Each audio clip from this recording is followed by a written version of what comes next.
چمچمال ایکه لقضاین مزنین کردستانی رجا دانشتین اوی قضایه اتنافبرا 177,000 حتی 180,000 کسا ویره اتجین. لگور جدرین میجویی اف نافچه جه شارستانیتا چرمویه. شارستانیتا چرمو چند چرخان پیشی زاینی بو.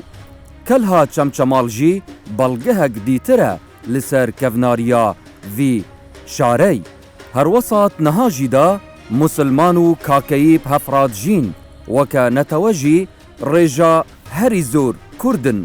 بله نتوی ترکمان و نتوی عرب جی الویر جیانه گذرد کن.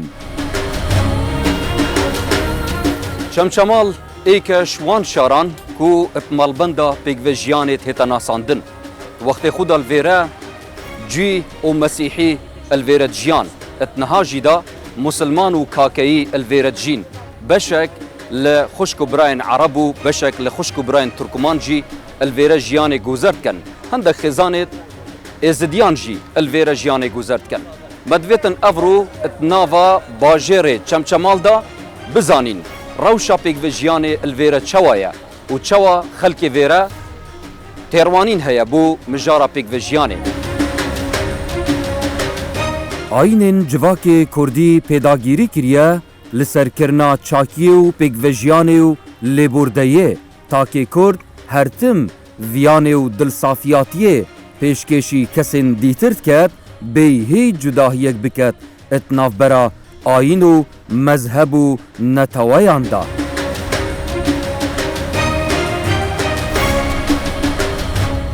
مامستاگیان اگر اما براوردیک بکین لگل تیروانینی کردانه بو آین لکونوا و لگل استا چه گورانکاریک بسردهاتوا لروی پیکاو جیان لروی قبول کردنی کسانی برانبر تیروانینی آینی کۆمەڵگەی کوردەواری ئێمە چه ئاینەکانی پێشووتر یا چ دوایەوەی کە ئاینی پیرۆزی ئیسلام هات ئەوەیە کە دەرهاتووی هەناوی کۆمەڵگەی کوردەواری بووە و ئەم ئاینەنە پەیوەستی و پێکەوەیەکیان هەبووە پەیوەست بوونە بە یەکترەوە ئەم ئاینەنە دابڕاو نەبوونە لە یەکتر چونکە بۆ ئاینەکانی مجتەمەعی کوردی جەختیان کردو سەر چاکەکاری پێکەوە ژیان پێکەوەیی لێبوردەیی پێکەوە هەڵکردن کڕووکی هەموو ئاینەکان هانی ئینسان ئەدەتن بۆ ئەوەی ڕێز لە کەسی بەرامبەر بگریتن ئەگەر جیاواز بیتن لەگەڵ تو مەبەستت ئەوەیە بەڵێ لەبەر ئەوە پێشی ئاینی پیرۆزی ئیسلام کە لە مجتەمەعی کۆمەڵگەی کوردەواری ئێمە بابڕین ئەم ناوچەیە ئاینی بۆ نمونە ئاوێستایی و زەردەشتیمان هەبووە ئاینی ئاوێستایی و زەردەشتی ئەگەرچی هەندێک ئەڵێن ئاینێکی زەمینیە بەڵام جەخت دەکاتەوە سەر ئاکاری چاک بیرکردنەوەی چاک ڕەفتاری چاک هەڵسوکەوتی چاک مامەڵەی چاک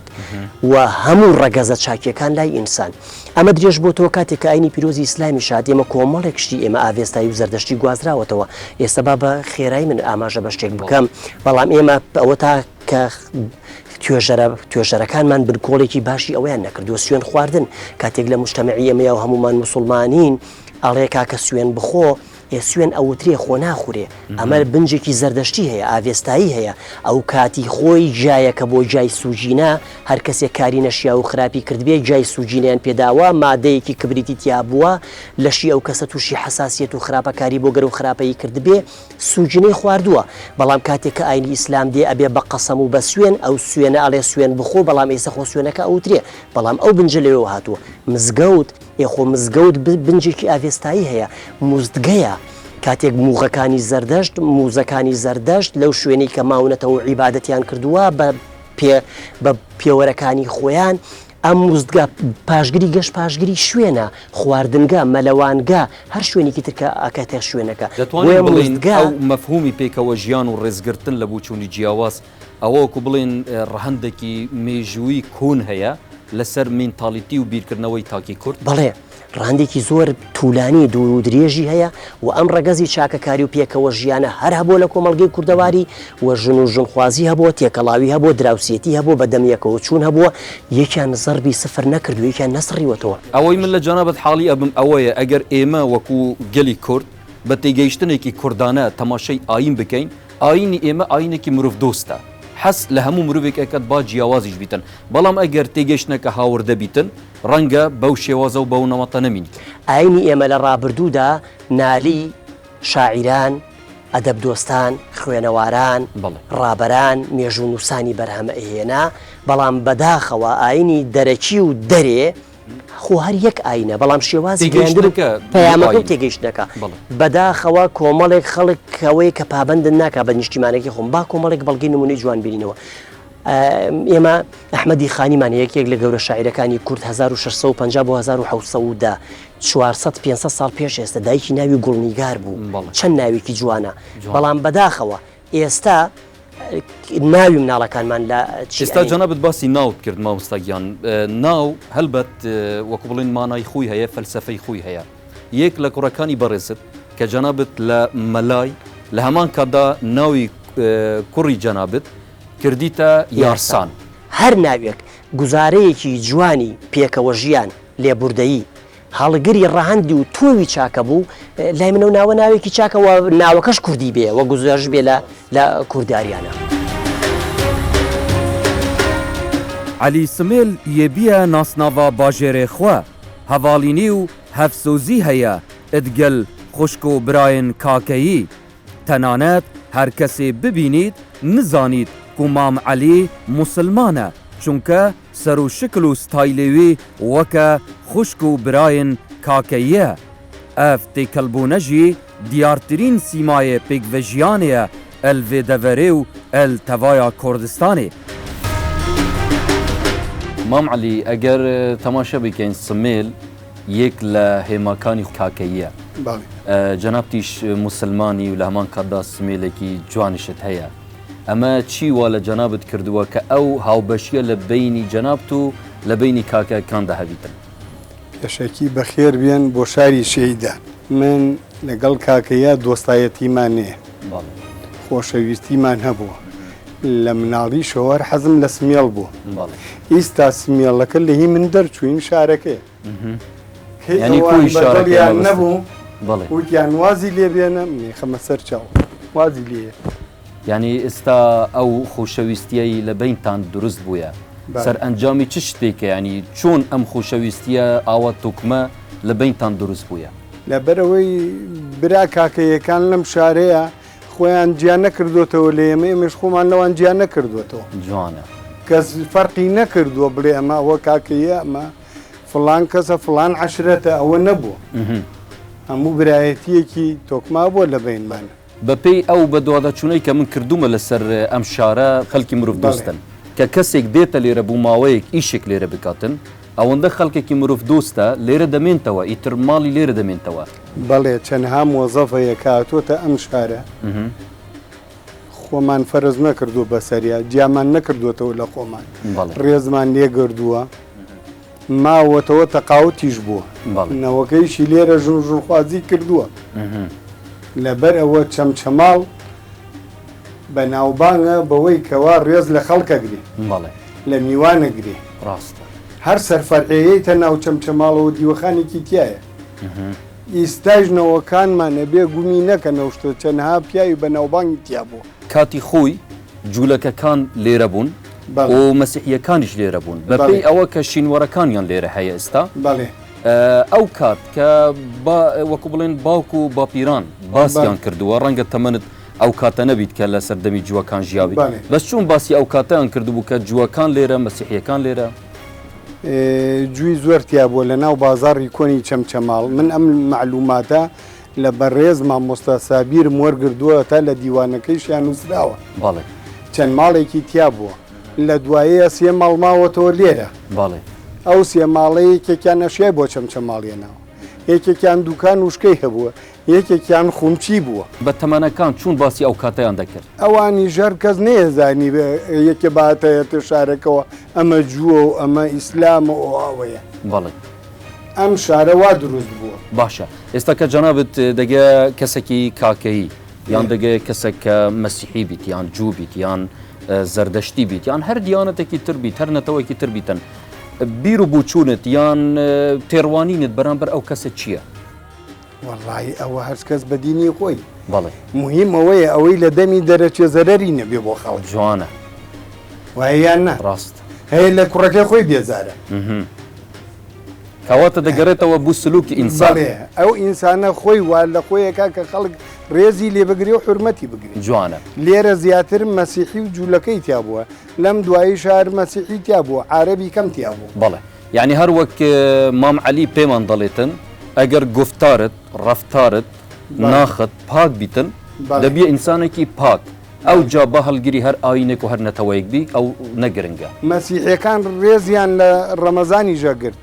بە بەرچاو موسڵمانەکان وشتیان ناخوات کاکسەروەر وەکە نویسەر و ڕۆشنبیر ئەدبێژە کەش و هەوایەک پاک و باغ و بیستانên زۆر باندۆرێک ئەرێنی هەیە ئەلسەر ناخ و دەروونێ هەر مرۆڤێکێ ئەف مرۆڤە ئەتکاریت بساناهی ڕێزێ لە هزر و بۆچوونên جیاواز بگریت ئەتکاریت ببیتە کەسێک هەست نازک ئەدگەل هەموو ڕوح لە بەرەکێ چەمچەماڵ خاچێکی بەپیتی هەیە شارستانیەتی چەمچەماڵ هاوشانی شارستانێتیەکانی بابل و کلد و ئاشورە بگرە شارستانێتی چەرم و بەردەبەلەکە مێژوەکەی بۆ چاخی بەردینی کۆن دەگەڕێتەوە مێژوویەکی زۆر دێرینتری هەیە لەگەڵەوەشدا خاچی چەمچەماڵ کە خاچێکی بەپیتی هەیە سەرچاوەکەی ئەو دوو ڕووبارە خەنجیلانەیە بووە یعنی کە جێگایەک سروشتەکەی زۆر جوان بیتن یعنی چەند ڕنگدانەوەی هەیە لەسەر ناخ و دەربڕین و هەلس و کەوتەکانی ئینسان من باسی ڕووباری شیوە سوورێ بۆکەم بەڵێ ڕووباری شیوە سوور هاژەی ئەو ڕووبارە دیمەنێکی دەڕفێنی دروستە کرد تەنانەت سرنجی شاعیرەکانی وەکو قانە و وەکو سالمی لە ناوچەیەکی دوورەوە ڕاکێشاوە بەڵێ سالمی شاعیر ئەڵێ شیوە سوورە ئەشکی دیدەم مێڕەوی لافاوەکەم شەو بڵێسەم بەرزەوێنەی بابە گوڕور ناوەکەم یعنی یەک لە فاکتەرەکان وەکو جەنابەت ئاماژە پێدا ئەوەیە کە سروشت ڕنگدانەوەی لەسەر ناخ و هەست و سوزی ئینسان هەیە کە پێکەوە بژیت و ڕێز لە بوچوونی جیاواز بگریتن جیا لەمە چه فاکتەرێکی تر هەیە کە پێکەوە ژیانێکی زۆر جوان لە دێر زەمانەوە لەو ناوچە هەبووە شوێنە پیرۆزەکانی وەکو خدری زیندە ئیبراهیم سەمین هۆمەرمەندان ئەمە وای لە پێکاتەکانی چەمچەماڵ و پێکاتەکانی شارەکانی باشووری عێراق و عێراق کردووە کە سەردانی چەمچەماڵ بکەن بۆ نمونە ئەوەی کە شێت بوو بێ هێناویانە بردویانە بۆ سەرشەخصی هۆمەرمەندان کە لە بناری خاڵخاڵانە بۆ ئەوەی چاک بێتەوە ئەمە وای کردو لە باشوور عێراقشەوە خەڵکیان هێناوە بەڵێ کەواتە ئەو شوێنە پیرۆزەکان بەڵێ فاکتەرێکن بۆ ئەوەی کە بڵین هەموو خەڵکی جیاواز لە نەتەوەی جیاواز و ئاینی جیاواز سەردانی ئەم شوێنانە بکەن خەڵکی لێرەش فێر ئەوە بۆ کە بڵین ڕێز لە هەموو کەسێک بگرین بەڵێ ریچ لە ساڵی 1920 ڕێکەوتوتە چەمچەماڵ وەسفی مەرقەدی خدری زیندەی کردووە وەسفی کردووە لە کتێبەکەیە وتێتی ئەمە شوێنێکی هێندە پیرۆزە لای خەڵکی ناوچەکەوای لێ هاتۆ تەنانەت لە دەرۆ پشتی مەرقەدەکەی ڕاو ناکەن یعنی پیان حرامە سەرنجی گەشتیاران و سەرنجی خەڵکی ناوچەکانی تری ڕاکێشا و سەردانی چەمچەماڵیان کردو و بە ئارامی میوانداری کراون بەناو چەمچەماڵدا کەساتیەکان ئەوانەی قسەیان هەیە لە ناو خەڵکدا چەند ڕولیان هەبووە بوو مژاری پێکەوە ژیان کە خەڵک نزیکی یەکتر بکەن خۆشەویستی لە بینیان دروست بکەن ئارامی چەمچەماڵ بە وەفایی دانیشتوانەکەی وای لە چەندین کەسایەتی کردووە هەر بە ماڵەوە بێنە چەمچەماڵ بۆ نمونە محەممەفەنی بەیتاڵ لە ناو چەمچەماڵە جوانترین ماڵەکەی خۆی کردبوو بە جوانترین باخچە بەڵێ یعنی لە منتیقەی ناوچەی هەورامانەوە هاتبوو ئەو هۆکارانەی کە باسم کرد وەکاری سەرچین بۆ ئەوەی کە پێکەوە ژیانی هەموو قەومیاتەکان و هەموو ئەدیانەکان لە چەمچەماڵە بە شێوەیەکی ئارامی بووە هیچ کێشەیەک نەبووە کەسیش لە کۆندا کێشەی لەگەڵ یەکتر نەبووە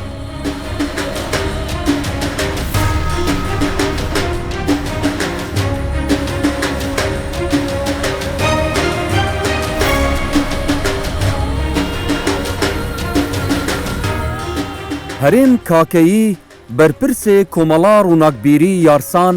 بەحەز لە دید و فەلسەفەیە دامەزراندنە ئەڤی سنتەرەیت کرد ئەدبێژە مەکاریە بە پراکتیک پێکڤەژیان و پێکڤەبوون و هەفرابوونێ بەرجەستە بکەین هەروەسا مەکاریە سنتەرێخوا بکەینە ماڵک بۆ هەمووان پێکڤەژیان و هەفرابوون ئارمانجامەیە.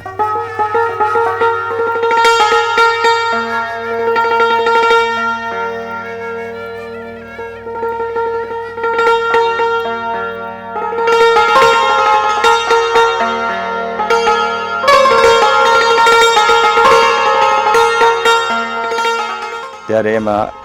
ئەم کۆمەڵەیە لێرە ئەو پێکەوە ژیانە فعلیەمان بە کردار دروست کردووەوە ئەو چەپکە گوڵە پێکەوە ژیانە کە لەم کۆمەڵەیە دروستمان کردووە ئەم کۆمەڵەیەمان کردووە کە هەر تاکێشی ئەم شارە هەر تاکێشی کورد کە هاتبێتە ئێرە و ئێمە بنکە و بارەگامان لە شوێنەکانی پێشەیە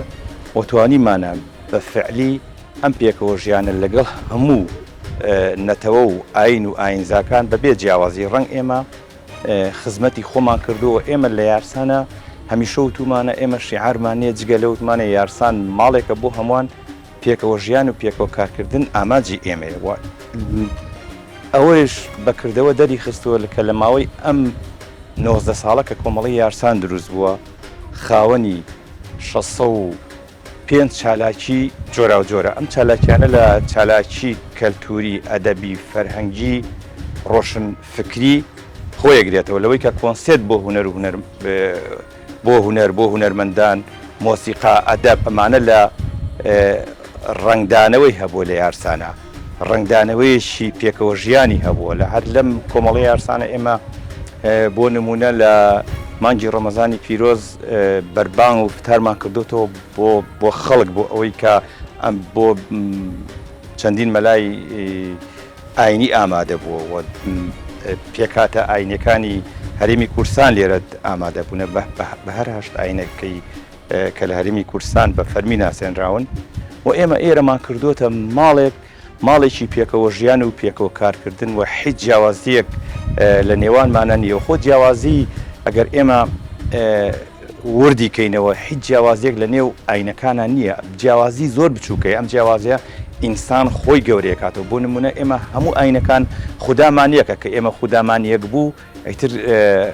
جیاوازی ترمانە جیاوازی بچووکە.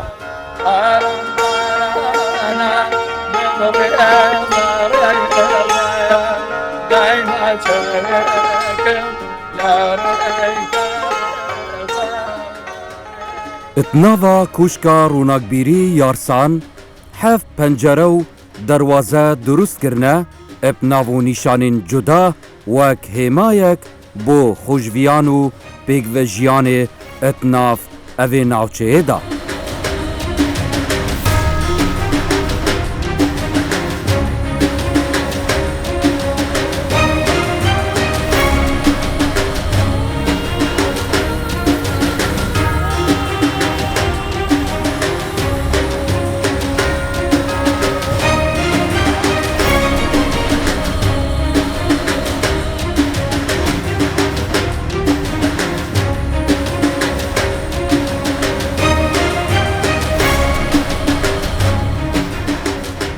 ئێمە ڕێز لە هەموو کەسێکەگرین بیر و بۆچینی هەر چۆنێک بووە ئێمە کێشەمانێ لەگەڵ هیچ دینێکە بەڵام دین ئێمە دینی ئیسلامە ئێمە لەسەر دینی خۆمان دەڕێن و کێشەمان لەگەڵ کەسان نییە و لە دێر زەمانە لە وڵاتی ئێمە مەسیحی هەبووە جوولەکە هەبووە هیچ کێشەیەکی کۆمەڵایەتی نەبوو ئاینی نەبووە زۆر گرنگە لە هەموو ئینسانێک بۆرین لەسەر هەر بیر و باوەڕێک بێ هەر دینێک بێ کێشەی ئاینی نەبووە نەمبیستەوە لە کۆنیشان نەمبیستەوە هەبێت جوولەکە لە منتقەی ئێمە زۆر بووە و هیچ کێشەیەک نەبووە و نەما بیستووە لەم شارەیە وەڵا هەموو خۆمێکی تایە کاکەی تایە زەنگنەی تایە هەمۆنی تایە جافی تایە هەموو خۆمێکی تایە وەک براژی عارەبی تایە لەوانەیە هەتا تورکمانیشی تایە وەک براژێن و بۆ خۆمان هیچ کێشەیەکمان نیە لەخوا بەزیاد بێ وەک براژ. شاری چەمچەماڵ یەکێکە لەو شارانەی کەوا پێکەوە ژیانی تێدا بربڵاوە لە ڕووی نەتەوایەتی لە ڕووی ئاین لە ڕووی هەموو بابەتەکانەوە ئەم پێکەوە ژیانە ژوای کردووەکەوە چەند کەڵە شاعیر و چەند کەڵە نووسەرێکی باش تێکەڵ بە شاری چەمچەماڵ ببن و هەم لە ناو شاری چەمچەماڵ خۆی و هەم لە دەرەوەی شاری چەمچەماڵە کە ئەم پێکەوە ژیانەوەی کردووە کە شاری چەمچەماڵ زیاتر لە ڕووی لایەنی ڕۆشنبیری و لە ڕووی لایەنی کللتوری و لە ڕووی لایەنی دابوونەریت و لە ڕووی لایەنە ئەدەبیەکانەوە کە من زیاتر تیشک بخەمە سەر و بابەتە زیاتر بەرەو پێش ببات. مامۆستا موژدە دبێژە ئاینێ پیرۆزê ئیسلامê هانامە dided ku em têkelîniyê edgel ayîn û ayînzayên dîtir bikeyn weke hevniştîmanî pêk vebijîn rêzê li hevdû bigirîn. دەقمان هەیە باسی گرنگی پێکەوە ژیانی کردووە و باسی ئەوەی کردووە کە ئێمە وەکو مسلمان زۆر ئاساییە لەگەڵ هەر بیر و بۆچوونێکی غەیری ئیسلامە ژیان بەرینە سەر و لە یەک وڵاتە لە یەک خاکە لە یەک شوێنە بژین لەگەڵ یەکتردا بەبێ هیچ جۆرە بارگرژیەک ئەوەی ئێمە بینیمان جەنابەت وەکو بەرپرسی بەڕێوەبەری ئەوقاف و کاروباری ئاینی لە چەمچەماڵ بینیمان جەنابەت لە وەکو بڵێن کوشکی یان سنتەری کاکەیەکان بووی لەوێن دەرنانیشت لەگەڵ ئێمە خوارد و برادەرینی هەبوو لەگەڵ ئەوان کەواتە ئەمە جێگای شانازی و دەستخوشێل و جەنابەت کە ئەو گەورەیەت نوان لەگەڵ هەمووان پێکە وەکو مامۆستاک ئاینی جوانە بە تەئەکید لەبەر ئەوەی ئاینی ئیسلامی ئێمە هانی داوین بۆ ئەو بابەتە یعنی قورئانی پیرۆز فێری کردوین ئەوها مامەڵە بکەین لەگەڵ هەموو جۆرە ئاینیەکە لەگەڵ هەموو جۆرە بیر و بۆچوونێکی جیاوازە خۆی مانای پێکەوە ژیان ئەمەیە بەڵام لە هەمان کەدا مامۆستا ئەوەش لەبیر نەکەین بەشێک هەیە بە ناوی دینەوە لە ژێر چەتری دینەوە ڕق و کینە هەیە لە دڵیدا بەرامبەر کەسانی تر ئەی ئەوە چی دەگەینیتر بەڵێ خۆی ئەو کەسانی کەوا بە ناوی دینەوە جۆرێک لە تونند و تیژی ئەنوێنن و بەڕاستی ناتوانن چەمکی پێکەوە ژیان بەرجەستە بکەن ئەوانە نەیانتوانیوە نەدەقی قورئان نەفەرمودەی پێغەمبەری خوا صلی الله علیه وسلم جێبەجێ بکەن ئەو فکرە و بۆچوونەی کە ئەوانەش هەیانە نە قورئان وای فەرمووە نە حەدیث نە سیرەی ژیانی پێغەمبەر صلی الله علیه وسلم ئەوەی تێدا بووە. جەنابەت وەکو بەڕێوەبەری ئەوقاف و کاروباری ئاینی پرۆژەتان چییە چاڵاکیتان چییە لە بواری پێکەوە ژیاندا؟ بەڵێ ئێمە وەکو بەڕێوەبەراتی ئەوقاف و کاروباری ئاینی چەمچەماڵ کە بەشێکین لە ئەو بەڕێوەبەراتیانی کە سەر بە وەزارەتی ئەوقافە دیارە وەزارەتی ئەوقاف خۆی لە خۆیدا ئێستا گرنگی زۆر بە چەمکی پێکەوە ژیانەدا و زۆر بەلایەوە ئەهمیەتی هەیە کە ئەبێ لە کوردستانە چەمکی پێکەوە ژیان بە واقعی بە فعلی بەرجەستە بکرێ ئێمە بەشێکی تایبەتیمان هەیە بەشی پێکەوە ژیان لە ناو دیوانی وەزارەتی ئەوقاف و چەندەها خول و سیمینار و کۆڕ و کۆبوونەوەی تایبەت ئەکرێ لەسەر ئەم بابەتە لەگەڵ هەموو ئەدیانەکان لەگەڵ هەموو بیر و بۆچوونە جیاوازەکان بەنیازین زیاتر گرنگی بدەین بەو جۆرە سیمینار و کۆڕ و کۆبوونەوانە. ئاینی ئیسلام کە جەنابتان وەکو مامۆستای ئاینی هاندەرە بوو ئێمە کە ئێمە پێکەوە ژیان بەرجەستە بکەین لە هەمان کاتدا لایەنە حکوومیەکەش پاڵدەر و هاندەرە و ئێمە کە ئێمە پێکەوە ژیان بەرجەستەی بکەین کەواتە ئاستی پێکەوە ژیان لە چەمچەماڵ چۆن ئەبینی جەنابەت؟ ئەو هەوڵ و کارنامە جوانانە کە وەزارەتی ئەوقاف و کە حکوومەتی هەرێم گرتێتێ بەر تەمەن ئەوە ڕۆڵی هەیە و ڕۆڵی مامۆسایانی ئاینی و ڕۆڵی ڕۆشنبیری تاک بە تاکی خەڵک لە وڵاتی ئێمەیە سوپاس بۆ گەیشتە ئەو ئاستەی ئەتوانم بڵێم ئاستی پێکەوە ژیان ئێستا لە کوردستان زۆر چاکتر و باشترە لە چاو ساڵانی ڕابردوو.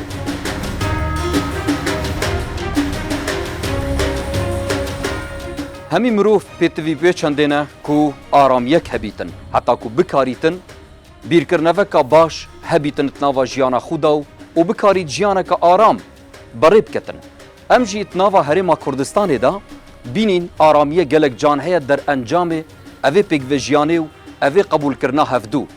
il devera çemçemal me dît et navbera hemî pêkhatên vê deverê da navbera musilman û kakeyî û pêkhatên dîtir vê deverê gelek ev ciwanî û aramî digel hevdû dijîn hêviya me ew e ku ev pêkvejiyane heriya berdewam bîtin û bû nifşên dahatî jî vebguhêzîn û ziyatir berivgeşê bey bimînim xêr û şad heta heleqeka dî bigeyîne fêk xudayê mesin me hemiyan biparêzît Kurdistan jî heriya avedan bît.